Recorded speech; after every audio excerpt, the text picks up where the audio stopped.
Hello ನಮಸ್ಕಾರ royal ಹಟ್ಟಿ ಮಂದಿ. ಇವತ್ತಿನ ನಮ್ಮ ಸ್ಟೇಜ್ ಡೆಕೋರೇಷನ್ ಬಂದು ಹಾಫ್ ಸಾರಿ ಫಂಕ್ಷನ್ ಬುಕ್ ಮಾಡ್ಕೊಂಡಿರ್ತಾರೆ.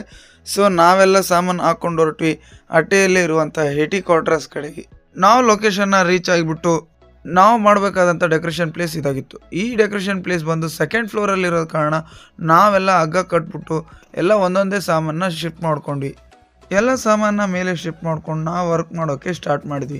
ಸೊ ಈ ವರ್ಕ್ ಬಂದು 10x10ನಲ್ಲಿ ನನಗೆ ಕಸ್ಟಮರ್ ಫೋನ್ ಮಾಡಿ ಹಾಫ್ ಆನ್ ಅವರ್ ಮುಂಚೆನೇ ಬುಕ್ ಮಾಡ್ಕೊಂಡಿದ್ರು. ಸೊ ಅದಕ್ಕೋಸ್ಕರ ನಾವು ಎಲ್ಲ ಅರ್ಜೆಂಟಲ್ಲಿ ಎಲ್ಲ ಸಾಮಾನು ತೊಗೊಂಡು ಅದಕ್ಕೆ ಬೇಕಾಗಿರುವಂಥ ಐಟಮ್ಸ್ನ ನೀಟಾಗಿ ಜೋಡಿಸ್ಕೊಳ್ತಾ ಬಂದ್ವಿ. ಸೊ ಕಸ್ಟಮರ್ ನಮಗೆ ಒಂದು ಚೆನ್ನಾಗಿರೋ ಬೆಸ್ಟ್ ಪ್ರೈಸಲ್ಲಿ ಮಾಡಿ ಅಂತ ಹೇಳಿದರು. ಅದಕ್ಕೋಸ್ಕರನೇ ಅವ್ರಿಗೋಸ್ಕರ ಅಂತಲೇ ನಾವು ಈ ಡೆಕೋರೇಷನ್ನ ಮಾಡ್ತಾಯಿದ್ವಿ. ಸೊ ಫೈನಲ್ ಆಗಿ ಆ ಡೆಕೋರೇಷನ್ ಹೇಗೆ ಬಂದಿದೆ ಅಂತ ನೋಡೋಣ ಬನ್ನಿ.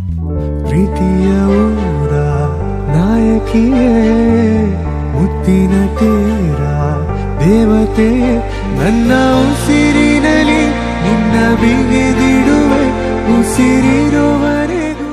ನಾವು ಮಾಡಿರೋಂಥ ಈ ಡೆಕೋರೇಷನ್ ನೋಡಿ ಕಸ್ಟಮರ್ ತುಂಬಾ ಹ್ಯಾಪಿ ಆದರು. ಸೊ ನಿಮ್ಮ ಮನೇಲೂ ಕೂಡ ಇದೇ ಥರ ಫಂಕ್ಷನ್ ಬೇಕಾಗಿದ್ದರೆ ಕೆಳಗಡೆ ಕಾಣ್ತಿರೋ ನಂಬರ್ನ ಕಾಂಟ್ಯಾಕ್ಟ್ ಮಾಡಿ.